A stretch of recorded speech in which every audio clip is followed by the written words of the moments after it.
Tonight, Tampa International Airport was crowded with people trying to get out of town. As the weather worsens, the airport is closing today. And Nicole Aller is the daughter of our traffic anchor, Sue Aller. She's been trying to get out of Florida before the storm hits. Her partner, Sean, staying back to watch the house and board it up before the hurricane makes landfall. She says the debris left over from Hurricane Helene is going to add extra danger to the new storm. There's so much. We keep saying projectiles. That's what they are. They're just these furniture that's been, waiting for pickup. That now it's, we're getting to the point where it's too late. And like once the storm starts, they're going to start flying everywhere. Nicole also says getting out of town has been insane. Airlines doubling prices on tickets, traffic at a standstill, and supply stores like Home Depot are completely empty. Doreen Howe is the CEO of the Red Cross of Greater New York. She says nearly 2,100 Red Cross volunteers are heading to Florida. Many of us came down over the weekend. I came down from New York to Florida. Folks are deploying every day to help out. House says around 50 members from our area are on the way and donating supplies, with more help coming. She says the biggest thing New Yorkers can do to help is to donate anything they can. WINS News Time, 7:44. Yesterday, we heard about Philip Banks, the city's deputy mayor for public safety, resigning from Mayor Adams' administration. He wouldn't be the only one to go before the end of the day. The exodus here at City Hall continues. 2 more people resigned. Mohammed Bahi from the Community Affairs Unit and Winnie Greco, the Director of Asian Affairs. The FBI raided her home earlier this year. Another staffer won't be returning, but not by her choice. Sources tell 1010 WINS that Rana Abbasova was fired. Adams' longtime advisor has been on leave since the spring, around when she started cooperating with the feds, according to multiple reports.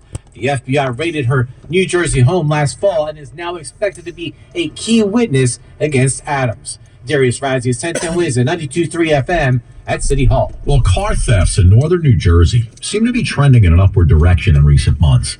Some Jersey spots have seen a decline in stolen vehicles. And, well, how's New York City doing? Glenn Schuck taking a look at the recent trends. Now, here in Paramus, of course, several major shopping malls here. Vehicle theft is down 75% the last 2 years. The police chief, Robert Guidetti, tells me it's a basic public safety campaign. They've been hitting it hard, and it's working. Park your car, park it in high-lit areas. No matter what, lock the car doors and take the fob. 29 cars were stolen in one single week in September in Union County, about 20 miles south of Paramus. This guy had his Acura TLX taken from right in front of his house at 4:30 in the morning. It's an invasion of privacy, right? It's your space, right? So when that happens, it's not just, the primary driver or owner of the vehicle. Everyone in the family feels, uncertain and scared and concerned. And the city, new police strategies also seem to be working in Staten Island and the Bronx last month. Car theft dropped in both of those boroughs.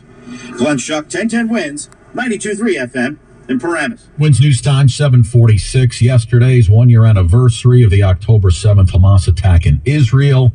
There was strong messaging from both pro-Palestinian and pro-Israel supporters at a demonstration in Washington Square Park. Chants of disclose, divest, challenged by chants of bring them home. Israel and Palestinian supporters were separated by police. We had to be escorted by the police to even stand here.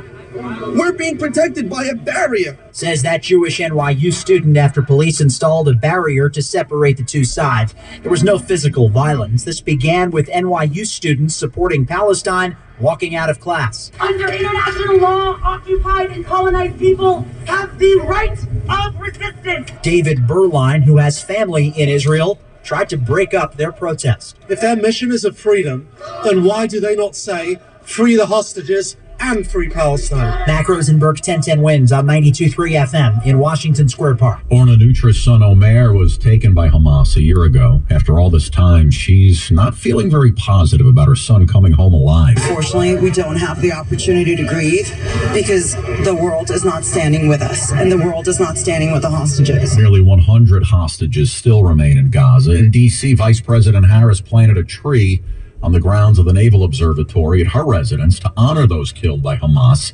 back on October 7th of last year. I will never stop fighting for the release of all the hostages, including the American citizens living and deceased. The Trump event yesterday marking 1 year since the October 7th terror attack on Israel at the Doral National Golf Club in Miami. The former president attacked Democrats over the rise in hate crimes with more unfounded claims. The anti-Jewish hatred has returned even here in America, in our streets, our media, and our college campuses, and within the ranks of the Democrat Party in particular. Not in the Republican Party, I will tell you that. It's not in the Republican Party. Meanwhile, as the Israelis fight wars on two fronts, the IDF says it has killed a senior Hezbollah commander in a strike on Beirut. The military says Suhail Hosseini was responsible for overseeing logistics, budget, and management of the militant group. Wins News Time, 7:49. You know, they say art imitates life, and in this case, life imitates art. And I think they say both things at once, and I'm not sure. A spacecraft headed out to space to conduct a Save the Earth test. You know, like Armageddon or Deep Impact or Asteroid versus Earth or Meteor Apocalypse. Oh, the movies are endless, my friends, but this is a real-life thing. A spacecraft has blasted off to investigate the scene of a cosmic crash. 3, 2, 1, ignition, engines full power, and liftoff. Go Hera, go Falcon, go SpaceX. The European Space Agency's Hera spacecraft rocketed away on a 2-year journey to the small, harmless asteroid rammed by NASA 2 years ago. It's a dress rehearsal for the day a killer space rock threatens Earth. The spacecraft was launched by SpaceX from Cape Canaveral. It's the second part of a planetary defense test that could one day help save the planet. Researchers want to know whether DART, short for Double Asteroid Redirection Test, left a crater or perhaps reshaped the 500-foot asteroid more dramatically. I'm Haya Panjwani. The old Double Asteroid Redirection Test. I love it, if it works. Wins News Time, 7:50. Wow, honey. All right, guys, thank you so much for watching and listening to today's snippet of the news here in the metropolitan area. If you're new to the channel, our mission is to document local history for future generations. Thank you for the support, the views, the likes, the shares. Make sure you're subscribed to be notified of any uploads. There are times that I will upload a surprise video throughout the week or on the weekend. Nevertheless, make sure you're subscribed. See you on the next episode.